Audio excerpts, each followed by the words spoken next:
더 기도하겠습니다. 하나님, 이제 주의 말씀 듣습니다. 갈급한 마음에 저희들에게 말씀으로 찾아오신 주님, 이 시간 이 말씀이 저희들의 영을 살리고 육을 치료하는 은혜의 말씀 되게 하여 주옵소서.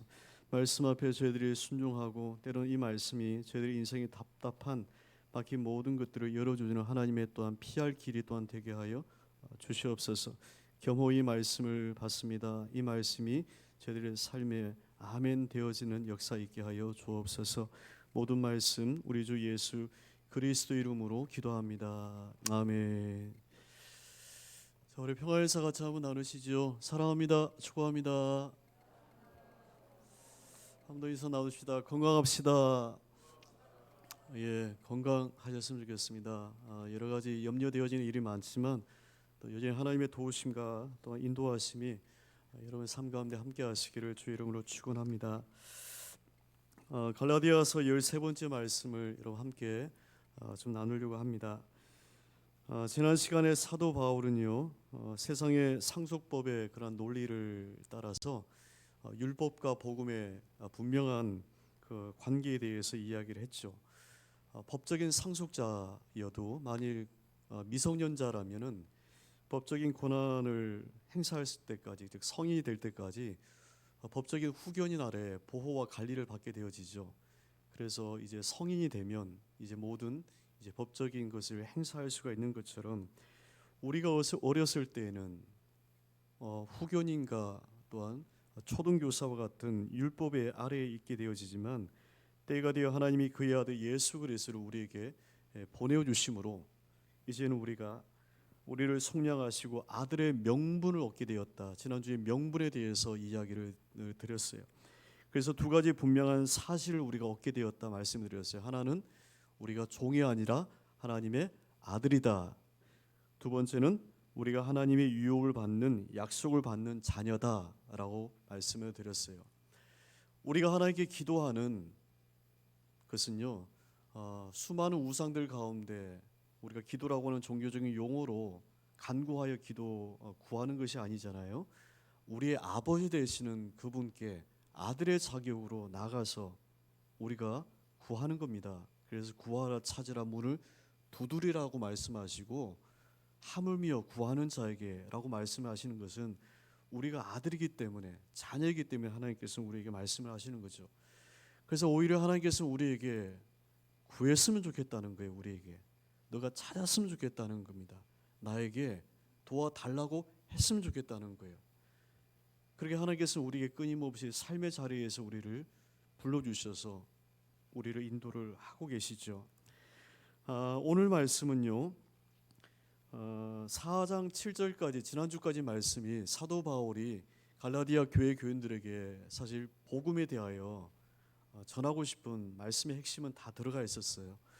오늘 말씀은 이전에 좀 논리적이고 좀 다그치듯이 이들 교인들에게 그렇게 엄한 목소리와 처럼 이야기했다면 오늘 말씀은 좀 어조의 톤이 바뀌어서 좀 부드럽게 그들에게 사도 바울의 좀 개인적인 그들과의 관계를 이야기하면서 이야기를 하고 있어요. 특별히 오늘 말씀 속에서 우리는 공동체의 그런 관계에 대해서 다시 한번 이야기를 하게 되었습니다. 바울은 이전에 갈라디아 교회 교인들의 영적인 상태가 오늘 어땠는지를 8절 말씀부터 이야기를 합니다. 영적인 상태, 우리가 예수를 믿게 되었다고 하는 것은 우리의 영이 변화가 됐다는 거잖아요. 교회를 다니게 되었다, 직분을 얻게 되었다라고 하는 것은 눈에 보이잖아요. 그러나 우리 눈에 보이지 않지만 분명한 확신은 우리의 영이 변화되었다는 거예요.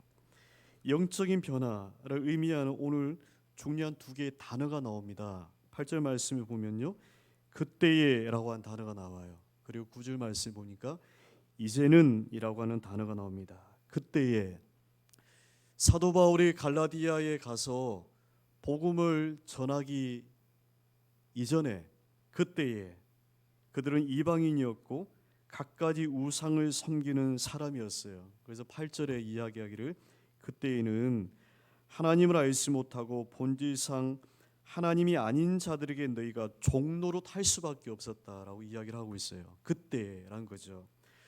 종노릇이라고 하는 말은요, 종과 노예는 주인에게 매여 있는 존재죠. 주인의 명령을 받고 그 명령에 따라야 되는 것처럼 너희가 예수를 알지 못하고 하나님을 복음을 듣지 못한 그때에는 사실상 너희가 섬기는 수많은 우상들에게 종처럼 매여 있는 존재였다, 이렇게 이야기를 하고 있어요. 수많은 사람들이 우상에게 절하는 이유가 뭐죠? 자기가 원하는 것을, 필요로 하는 것을 구하는 거잖아요.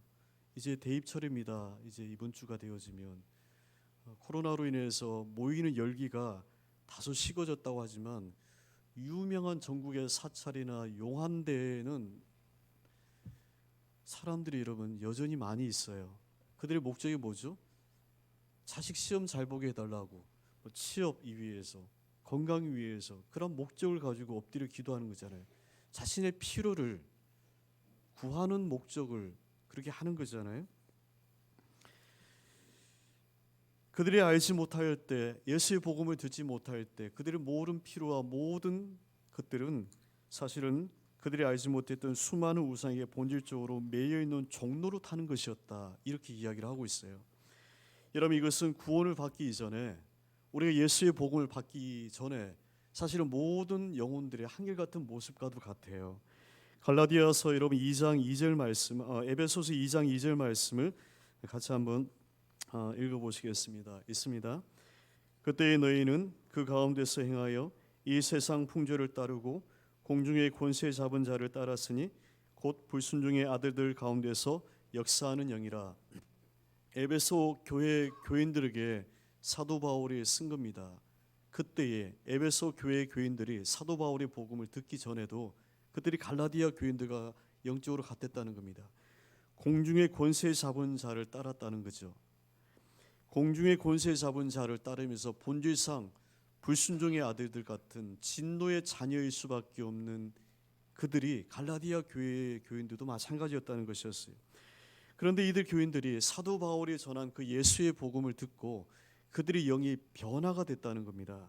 그래서 9절 말씀에 보면요, 이제는 너희가 하나님을 알 뿐만 아니라 하나님이 어떤 분이시다고 하는 것을 알게 됐다는 거예요. 예수의 복음을 듣고 또 하나님이 아신 바 되었다고 9절에 이야기를 하고 있어요.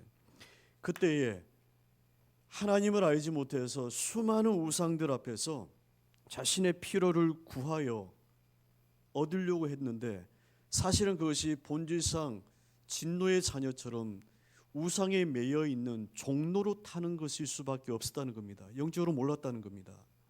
영적으로 몰랐다는 것이었어요. 그런데 이제는 그들이 주님 안에서 자녀의 명분을 얻어서 이제는 하나님을 알게 됐다는 거예요. 아버지로 알게 됐다는 겁니다. 더더구나 하나님이 그들을 아신 바 되었다고 이야기를 하고 있어요.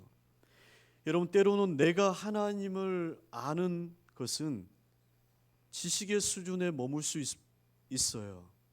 하나님이 어떤 분이라고 우리가 알고 있지만 예수를 알지 못하는 사람도 압니다.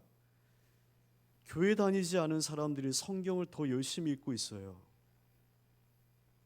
교회 다니지 않은 사람들이 성경을 보는 것은 믿음에 의해서 구원에 이르는 지식으로 얻고자 하는 것이 아니라 도대체 뭘 믿는지 기독교의 교리를 학문적인 지식으로 배우려고 하는 것이죠.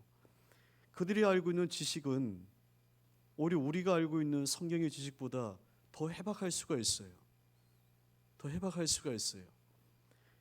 이것을 여러분 그럼 하나님을 알고 있다고 얘기할 수 있을까요? 그렇지 않다는 겁니다. 중요한 것은 내가 하나님을 아는 것 중요합니다. 그러나 더 중요한 것은요, 하나님이 나를 아셔야 된다는 거예요. 하나님이 나를 알아주셔야 된다는 겁니다. 평생을 내가 주를 안다고 믿었고 신앙생활을 하고 왔는데 하나님이 나는 너를 모른다 하시면 어떻게 되느냐는 거예요. 이것이 마태복음 7장에 나와 있는 얘기 아닙니까? 마지막 때에 사람들 주님께 나와서 내가 너희를 알지 못한다고 하니까 주여 주여 우리가 주의 이름으로 선지자 노릇을 했다는 겁니다. 주의 이름으로 귀신을 내어 쫓았다는 겁니다. 대단하죠. 주님의 이름으로 이것과 저것을 했다는 겁니다. 주님의 이름으로 했다는 것이에요. 근데 주의 말씀은 내가 너를 도무지 알지 못한다라고 이야기를 했다는 거예요. 내가 주를 아는 거 중요합니다. 말씀을 보셔야 돼요. 지식을 얻어야만 됩니다. 그래서 죄를 짓지 말아야 돼요. 하나님이 무엇을 원하시는지 말씀 안에서 그 뜻을 찾아야만 됩니다. 개인의 경험과 관계 속에서 신앙생활을 하지 마시고 말씀 안에서 하나님께서 무엇을 원하시는지를 성령의 뜻을 따라야 돼요. 그러나 그것이 말씀드렸던 것처럼 불완전할 수 있다는 겁니다. 하나님이 나를 알아주셔야 된다는 거예요. 갈라디아 교회 교인들이 하나님이 어떤 분인지를 알게 됐다는 겁니다. 사도 바울이 전해준 그 복음으로 하나님을 알았다는 거예요. 그리고 더 축복은 하나님이 그들에게 알신 바가 되었다는 겁니다. 그런데 율법에서 복음으로 어둠에서 생명으로 이제 그 영이 변화가 되었어요. 갈라디아 교회 교인들이. 근데 이제 그들이 예수를 버려요. 그리고 복음을 버려요. 살만하니까 죄 짓는 것처럼 우리 마음이 영적으로 편안하다 보니까 죄 짓는 일에 열심을 내게 되어지는 것처럼 갈라디아 교인들이 이런 상태가 이르게 되었어요. 그래서 다시금 약하고 천박한 초등 학문과 같은 율법에 매여서 종노릇을 하려고 하고 있다는 겁니다. 우상의 종노릇 하던 그들에게 사도 바울이 풀어나 자유케 하게 됐는데 복음으로 또 율법의 종노릇 노릇을 지금 하려고 하고 있는 거예요. 이들을 바라보면서 사도 바울의 11절 말씀에 개인적인 감정을 얘기합니다. 내가 너희를 위해서 수고한 것이 헛될까 두렵다, 이렇게 이야기를 하고 있어요. 결승점을 향해서 열심히 달려가던 선수가 있었는데 그 선수가 갑자기 다른 곳을 바라보고 엉뚱하게 그 달리는 방향을 바꿔버려요. 마치 갈라디아 교회 교인들이 지금 그러하다는 겁니다. 복음을 듣고 예수님 안에서 열심히 신앙생활을 하고 있었는데 표대를 바라보며 달려나갔는데 율법의 표대를 바꿔버리면서 지금 엉뚱한 길로 달려나가고 있다는 겁니다. 그런 교인들에게 사도 바울이 안타까움을 가지면서 이 편지를 쓰고 책망하면서 오늘 말씀은 인간적인 호소를 지금 그들에게 지금 다시 하고 있어요. 여러분, 우리 인생에서요, 계획하지 않았던 일들이 때로는 많이 일어나고 있어요. 생각하지 않았던 일들, 만남들, 그런 일들이 우리 인생 가운데 일어날 때가 있습니다. 그래서 계획하지 않은, 생각하지 않았던 일들이 일어날 때 우리는 실망을 하게 됩니다. 낙심하기도 되고 내 계획대로 일이 안 되었기 때문에 그래요. 그런데 때로는 우리 인생의 중요한 터닝 포인트가 되어지는 어떤 사건은, 어떤 만남은 내가 계획하지 않은, 내가 생각하지 않는 어떤 일을 통해서 우리 인생의 전환점을 맞이하는 일이 일어날 때가 너무나도 많이 있어요. 우리는 우리 인생을 너무나도 모른다는 거예요. 그렇게 가면 우리 인생에 성공할 것 같고 그렇게 하면 잘 될 것 같은데 안 되었을 때 낙심과 실망의 경험을 합니다. 그런데 뒤돌아보면 그것이 우리 인생의 놀라운 축복이었다고 하는 것을 발견할 때가 있어요. 사도 바울에게 있어서 이 갈라디아 교회가 그러하다는 겁니다. 선교가 그러하다는 거예요. 이 갈라디아 선교는 원래 계획된 선교가 아니었어요. 바울이 1차 선교 여행을 하다가 병이 들었어요. 그래서 병든 몸을 치료하기 위해서 머물렀던 곳이 갈라디아라고 하는 지역이었어요. 그러니까 이 갈라디아는 바울이 선교 계획을 가지고 여기 갔다가 저기 갔다가 모든 계획을 가지고 있었겠죠. 근데 병이 들어버렸어요. 더 선교를 할 수 없는, 자신의 계획대로 진행할 수 없는 어떤 상황을 맞이하게 됐어요. 그래서 갈라디아라고 하는 곳에 병을 치료하기 위해서 머물게 되었어요. 바울의 개인의 입장에서 보면 답답한 일일 수밖에 없죠. 우리가 수많은 그런 답답한 일을 지금도 경험하고 있잖아요. 내 뜻대로 안 되고 내 계획대로 안 되니까요. 바울에게 있어서도 아마 그랬을 겁니다. 그런데 이 일이 갈라디아 지역에 복음이 전하여지고 교회가 세워지는 하나님의 축복이 되었다는 겁니다. 그래서 우리는 우리 인생을 사실 너무 몰라요. 앞을 바라보지 못한다고 하는 거죠. 바울이 말하고 있는 그 질병이 무엇인지는 구체적으로 몰라요. 아마도 여러 학자들이 간질이었을 것이라고도 얘기하고요. 그리고 풍토병이었을 것이라고도 얘기하시는 분이 있어요. 그리고 오늘 15절 말씀 보니까요. 너희가 할 수만 있었다면 너희 눈이라도 빼어서 나에게 주었을 것이다고 하는 말을 근거를 가지고 사도 바울이 눈이 안 좋았을 것이다. 안질, 눈과 관련되어진 질병을 심하게 앓았을 것이다. 그래서 교인들이 사도 바울이 너무 안타까우니까 자기 눈이라도 빼어주고 싶은 마음이었을 것이다 이렇게 표현을 하고 있는 것처럼 눈과 관련되어진 어떤 심각한 병을 앓고 있을 것이다 라고 이야기를 하고 있어요. 어쨌든 간에 그 질병으로 선교를 더 하지 못하고 갈라디아 지역에 머물게 되어진 거죠. 근데 분명한 것은 뭐냐면 갈라디아 교회 교인들은요, 사도 바울이 몸의 질병으로 인해서 이곳에 머물게 되었다고 하는 사실을 그들은 알고 있었다는 겁니다. 예수 믿으면 복 받습니다라고 우리가 전도자가 전도해요. 예수 믿으면 모든 질병이 낫습니다라고 이야기합니다. 자녀가 잘 됩니다라고 우리가 전도하는 이들이 있어요. 육신의 질병을 가지고 있는 이들에게 어떤 전도자의 그 메시지는 어느 날은 그냥 흩은 소리로 들리다가도 어떤 날은 강력한 하나님의 부르심의 사건이 되기도 하죠. 자녀 문제 때문에 힘들어하고 있는 이에게 주님께 기도하고 주님을 찾으면 그 자녀 문제 잘 될 거야 라고 누군가가 이야기해 줬을 때 이전에는 귀담아 듣지도 않았는데 그날은 그 메시지가 강력하게 와서 예전에 그 교회를 다시금 찾아가서 주님을 만난 이들이 있어요.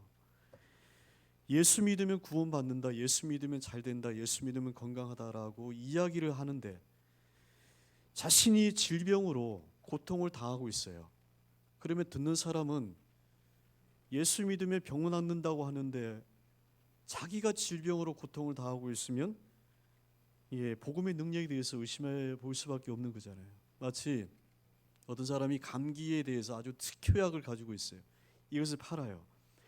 이 감기약은 특효약인데 어떤 감기라도 다 낫는다라고 만약 그가 선전을 한다면, 근데 본인이 감기 걸려서 콜록콜록거리고 지금 힘들어하고 있다면 누가 그것을 고지곳대로 좋은 약이라고 받아들일 수가 있겠어요? 이와 같이 바울에게는 그러한 시험거리가 지금 자기 몸에 짊어지고 있었다는 겁니다.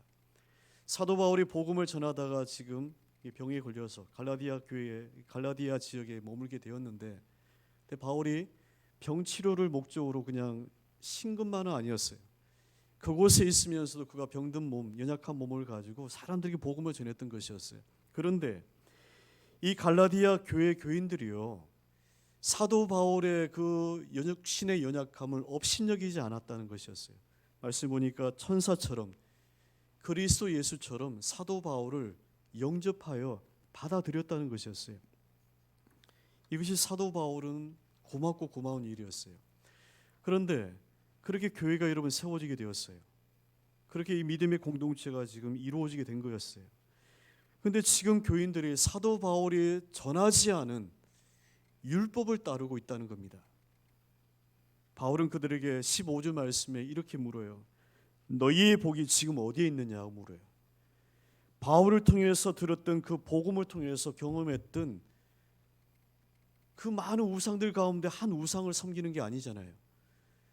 모든 우상을 버리고 하나님께로 그들이 돌아왔어요. 종로로 타던 그들이 자유케 된 거예요.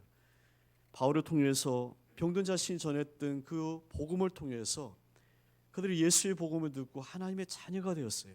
생명을 얻게 되었어요. 그때 그 놀라운 기쁨, 그것이 도대체 지금 어디에 있느냐라고 묻고 있다는 거예요. 여러분에게 이 복음의 기쁨이 여러분 지금 어디에 있습니까? 혹 가슴 뛰는 복음을 지금 누리지 못하고 천국의 영광을 잃어버리며 지금 살아가고 있는 것이라면 우리도 달려갈 길을 잃어버린 이들과도 같아요. 여러분, 경기장에서 달리는 선수는요, 달리기가 목적이 아닙니다. 경기장에서 다름질하는 사람들은 결승점이 목적이에요. 결승점을 바라보고 달리는 겁니다. 41.195km 마라톤을 달리는 사람들도 달리는 것이 목적이 아니고 결승점을 향해서 달려나가는 거거든요. 그런데 결승점을 달리면서도 결승점을 생각하지도 않고 달리는 것만을 열심히 달리는 것만을 생각하고 있다면 이것은 그 달리는 이유를 잃어버린 것과도 같아요. 결승점을 바라보고 지금 달리고 있는 건데 본인이 달리는 이유가 결승점을 생각하지도 않고 달리는 것만이 중요해요. 우리 인생이 너무나도 달리기 선수와도 같아요. 결승점을 바라보면서 우리 인생이 결국 나아가고 달려가고 있는데 열심히 달리기만 하고 있어요. 열심히 삶만 살고 있어요. 늘 바빠요. 분주해요. 달리기는 열심히 하고 있어요. 게으르지 않다는 거예요. 근데 중요한 것은 달리는 목적지를 잃어버렸어요. 뭘 위해 달려가는지, 내가 왜 사는지, 지금 내가 하고 있는 이 일이 어떤 것을 주는 것인지를 삶의 의미를 목적을 향해서 살아가지 않고 그냥 열심히만 살아요. 여러분, 삶은 열심히 사는 게 미덕이 아닙니다. 열심히 사는 것은 성경도 분명히 이야기합니다. 게으르지 마라고 이야기해요. 예수 믿는 사람은. 데살로니가 말씀에 게으른 자는 먹지도 말라라고 이야기합니다. 일하기 싫어하는 자는요, 먹지도 말라고 얘기해요. 게으르면 믿음의 적이에요. 분명히. 예수 믿는 사람은 게을러서는 안 됩니다. 믿음의 생활은요, 편해지려고 할수록 우리의 신앙은 타락하게 돼 있어요. 편하게 예수를 믿으려면요, 예수 믿는 것이 힘들어요.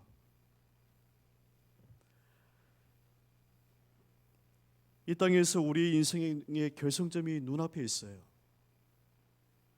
다시 믿음의 주여 온전케 하시는 이 예수 그리스도를 바라보며 달려나가야만 됩니다. 표대를 잃어버린 우리 인생의 삶은 무의미해요. 열심히 사는 게 중요한 게 아닙니다. 달리는 것이 중요하지 않다니까요.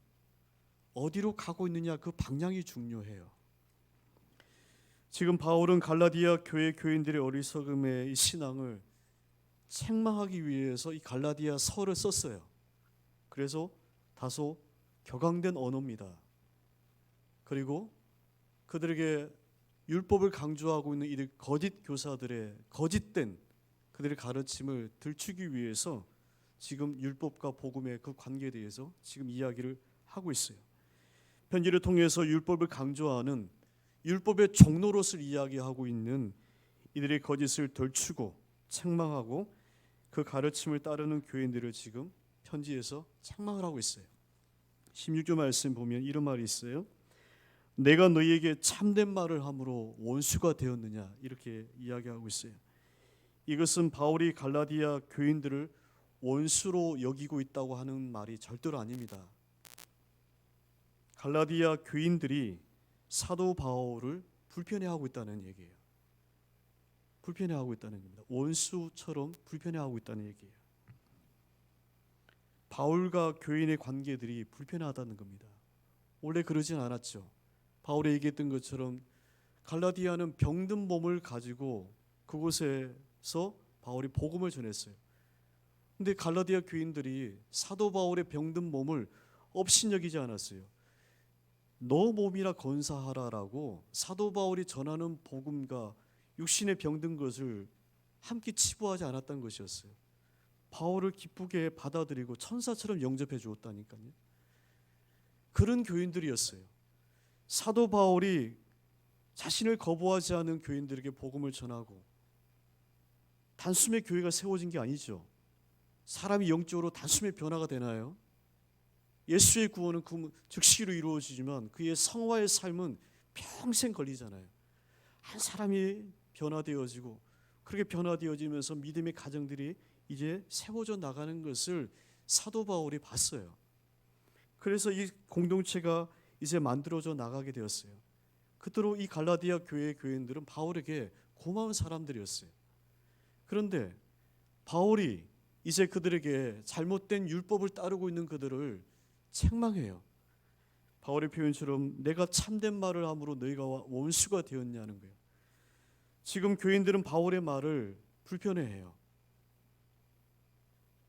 간섭하고 있다고 그럴까요? 자신의 잘못을 찌르는 송곳처럼 불편해하고 있다는 거예요. 바울도 이것을 알고 있습니다.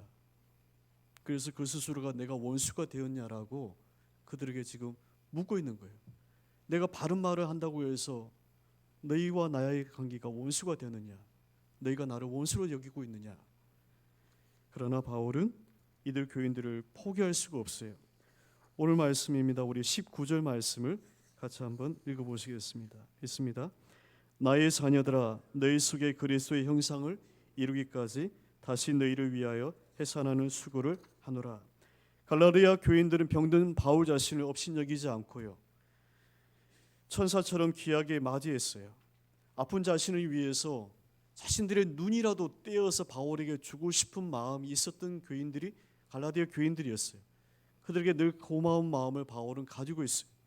그런데 이제 그 고마움이, 그 관계가 어느덧 서먹해지고 복음을 버리고 초등 학문과도 같은 율법을 따르고 있는 그들에게 바울이 바른 말을 하니까 이제 교인들에게는 불편한 마음이 이제 들게 되었어요. 불편해도, 듣기 싫어도 사도 바울이 그들을 향한 말을 멈출 수가 없다는 거예요. 다시 해산하는 수고를 하겠다는 겁니다. 해산하는 수고였어요. 엄마가 아이를 이제 품게 되어지면 10개월 동안 이 아이를 이제 보호하고 이제 품으면서 이제 키우죠. 그러면서 이제 아이를 낳습니다. 아무 고통 없이 낳나요? 해산의 고통을 통해서 이 아이를 낳아요. 그 고통이 여러분 얼마나 큽니까? 그런데 사도 바울이 갈라디아 교회를 그렇게 세웠다는 겁니다. 한 영혼 한 영혼 종로로 타른 그들을 예수의 복음 안에서 변화가 되어서 한 사람 한 사람 이렇게 그렇게 세워져 나갔다는 겁니다. 교회가 생기고 공동체가 생기고 모여서 그렇게 하나님 안에서 예배를 드리는 관계가 되었다는 겁니다. 그런데 이제 그들이 예수를 버리고 율법 안에 또 종로로 타려고 하고 있는 그들에게 바른 말을 함으로 사도 바울에게 불편해해요. 원수가 되었다는 겁니다. 그들을 버릴 수 없다는 거예요. 바울은 오히려 다시 해산하는 수고를 하겠다는 거예요. 다시 너희들을 내가 품겠다는 거예요.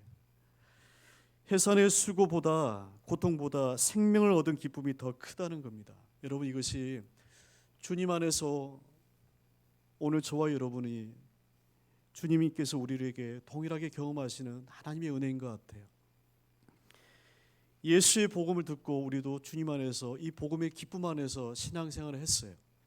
그러나 어느덧 복음의 감격, 표대를 바라보는 삶이 무의미해진 것처럼 열심히 달리기는 하고 있는데 도대체 어디로 달려가고 있는지를 생각을 안 하고 달려가고 있어요. 본인만 모르고 있어요. 그들을 향해서 사도 바울이 쓴소리를 하고 있어요. 원수가 되었냐라고 얘기를 하고 있는 거죠. 여러분, 귀에 듣기 좋은 소리는 우리 영혼을 타락하게 합니다. 그래서 성경 말씀에도 마지막 때가 되면 사람들이 많은 스승을 둔다는 거예요. 자신의 길을 즐겁게 해줄 많은 스승을 옆에 둔다는 겁니다. 그들을 따라간다라고 되어 있어요. 복음은요, 성경의 말씀은요, 우리의 길을 즐겁게 하지 않습니다. 우리의 마음을 아프게 해요. 그 아픈 것이 우리 속에서 죄를 털어내게 하고 하나님께로 나아가게 하는, 그 속에서 잃어버렸던 기쁨을 우리가 얻게 되어지는 거거든요. 해산의 수고보다 생명을 얻는 기쁨이 더 큰 겁니다. 히브리서 12장 1절 말씀 보니까 성경 우리의 삶이 우리 앞에 당한 경주라고 되어 있어요. 달리기라고 되어 있다는 겁니다. 무거운 짐과 얽매기 쉬운 모든 죄를 벗어버리고 믿음의 주요 또 온전하게 하신 예수 그리스도를 바라보자라고 분명히 이야기를 하고 있습니다. 지금까지 달려왔으니까 괜찮다 그러지 않습니다. 신앙에 예수 믿은 지가 어느덧 이렇게 되었다. 아니요. 평생을 달려가도 더 달려가야 될 것이 여러분 우리의 신앙의 여러분 길이에요. 안주해서는 절대로 안 됩니다. 우리 홀로 열심히 달려가는 것이 아니라 구름같이 둘러싼 허다한 많은 증인들이 있다라고 히브리서 말씀은 기록을 하고 있습니다. 열심히 믿음의 경주를 달려갈 수 있도록 응원해 주는 사람들이 있다는 거예요. 특별히 우리 안에 주 예수 그리스도 성령께서 이 믿음의 길을 달려갈 수 있도록 도와주시겠다는 겁니다. 여러분, 주님의 도움 없음을 구하셔야만 됩니다. 하나님 도와달라고 손 내미셔야 된다는 거예요. 도와는 달라고 손은 내밀지만 잘못된 방향을 달려가고 있으면서 하고 있다고 하는 것은 여러분 어리석은 인생과도 같아요. 절실하게 하나님 앞에 여러분 엎드리시고 내 인생의 삶을 하나님 앞에 도우심을 구하는, 마치 성전에서 가슴을 치며 불쌍한 죄인임을 하나님께 구했던 세리처럼 하나님의 도우심을 여러분 구하셔야만 됩니다. 우리 모든 인생의 길을 하나님이 달려갈 수 있도록 여러분 도와주실 겁니다. 믿음으로 오늘 우리에게 당한 모든 경주를 여러분 힘써 달려나가시기를 주 이름으로 축원합니다. 이 시간 우리 함께 한번 같이 기도하실 때에 이 인생의 길을 하나님 달려갈 수 있도록 저희들을 하나님 붙잡아 주시고 또 하나님 함께하여 주시옵소서. 선포하시며 같이 한번 기도하시겠습니다. 주님, 하나님 이 시간 하나님 기도하기로 합니다. 하나님 저희들의 삶의 모든 길을 주 하나 인도하여 주시기를 아버지 이 시간 구하고 아버지의 도우심을 저희가 하나님 이 시간 구하고 찾습니다.